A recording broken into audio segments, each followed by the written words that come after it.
trouvons dans le petit salon romantique du musée Giraudet. C'est une salle qui vient d'être ouverte, qui a été ouverte à l'occasion de la Nuit des musées.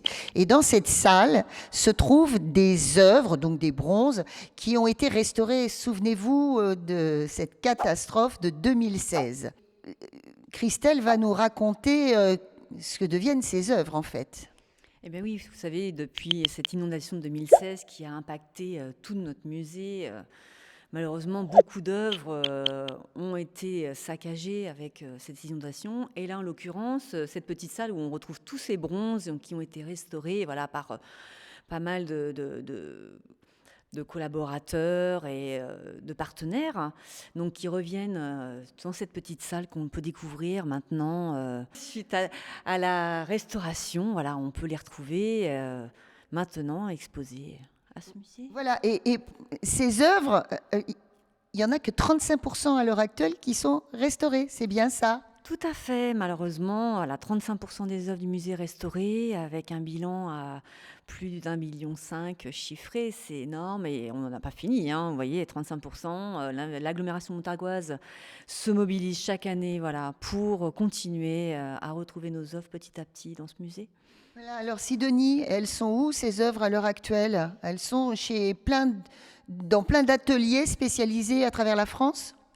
Oui, on a la chance d'être accompagné par des conservateurs-restaurateurs de grand professionnalisme et de grande qualité, à qui on confie les œuvres du musée Giraudet en fonction de leur spécialité.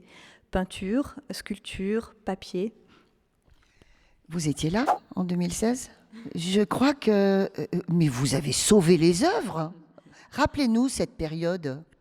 Oui, mais cette période, j'étais là, mais j'ai pas sauvé les œuvres. J'ai juste fait ce qu'il fallait dans l'urgence. Ce sont vraiment les conservateurs-restaurateurs bénévoles qui ont sauvé les œuvres pendant 15 jours, mais bénévolement. Voilà, on a comptabilisé à plus de 950 heures bénévoles données par ces professionnels, dont la déontologie est d'être auprès du patrimoine pour le sauvegarder.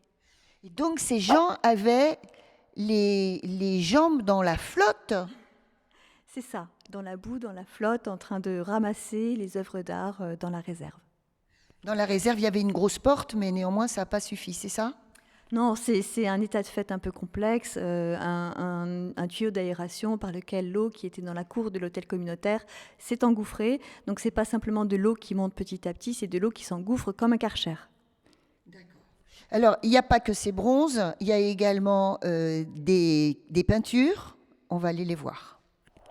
Alors voilà, nous sommes devant l'une des œuvres restaurées. Alors, il s'agit d'une œuvre de Giraudet.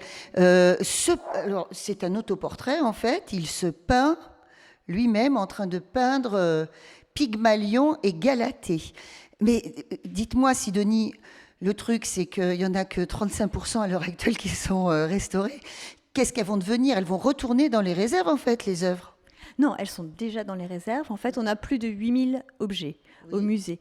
On a commencé par restaurer ceux qui sont les plus illustres, les peintures et les sculptures, pour pouvoir rendre le musée au public, le réouvrir au public. Voilà. Et au fur et à mesure des restaurations, soit elles viennent sur le parcours de visite parce qu'elles sont destinées à être vues par tout le monde, soit elles rentrent en réserve restaurée. Voilà, c'est bien ça.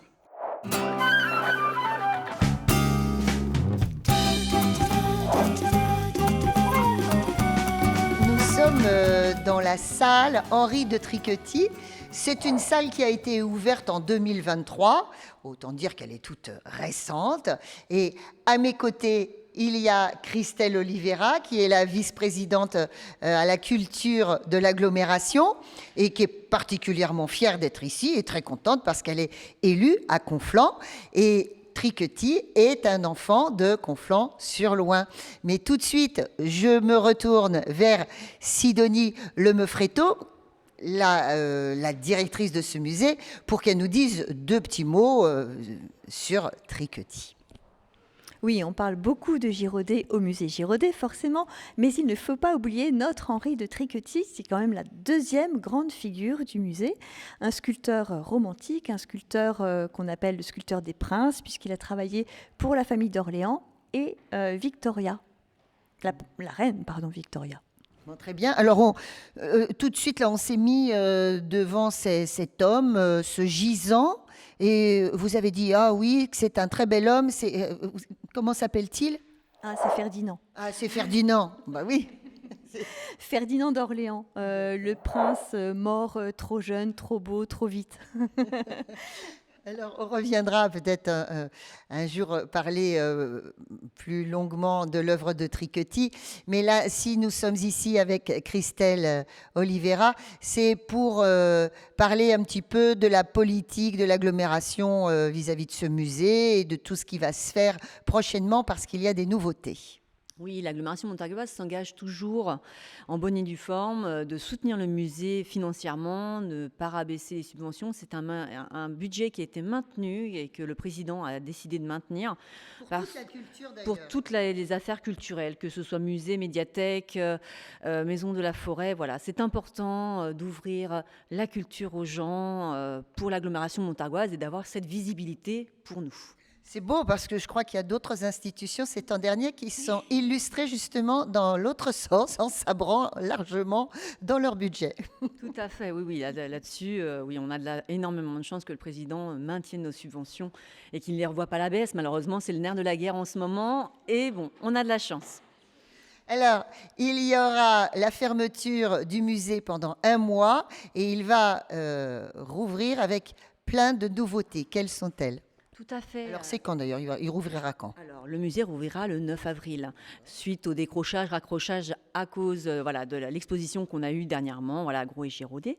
Et il y aura des mises en service une belle exposition qui viendra plus tard voilà, à la réouverture, et aussi avec des points accessibilité aux personnes handicapées. Alors voilà, on se dit l'accessibilité, bêtement, on se dit c'est les PMR, comme on dit, et donc il y a déjà une petite montée pour les fauteuils roulants, donc qu'est-ce qui se passe? Et là, pour nous en parler d'un point de vue pratique, on a Émilie Bell, qui est responsable des publics, qui nous explique qu'est-ce que c'est que les nouvelles normes d'accessibilité, quels sont les nouveaux outils d'accessibilité.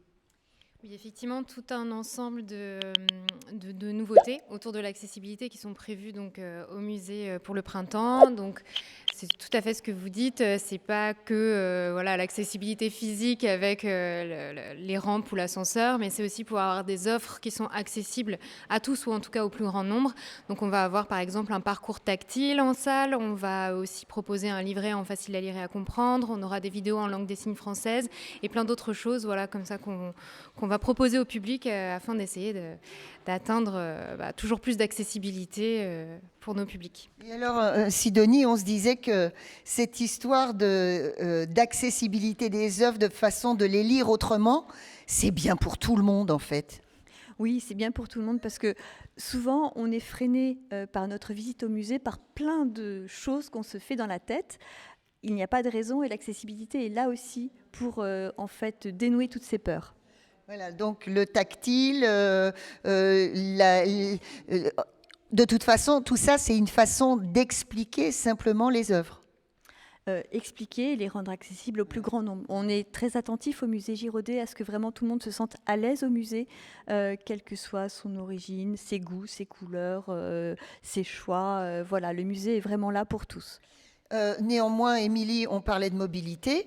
Dans le cadre de la mobilité, il y a aussi le fait d'être un petit peu fatigué quand on est dans un musée parce qu'on est vieux, parce qu'on est enceinte, parce que ça lui est arrivé il n'y a pas longtemps à la jeune femme. Et donc, il y a des petits sièges. Oui, tout à fait. Parmi les acquisitions que le musée a pu faire, il y a notamment des sièges pliants pour pouvoir voilà, se reposer en cours de visite. Oui, moi, je suis un peu feignante, j'aurais bien pris un petit siège aussi. Christelle, on aurait bien pris un petit siège. Mal, hein. Voilà, donc rendez-vous début avril. Rappelez-moi exactement la date. Le mercredi 9 avril à 10h du matin. Nous attendons tout le monde. Et nous, on sera là aussi.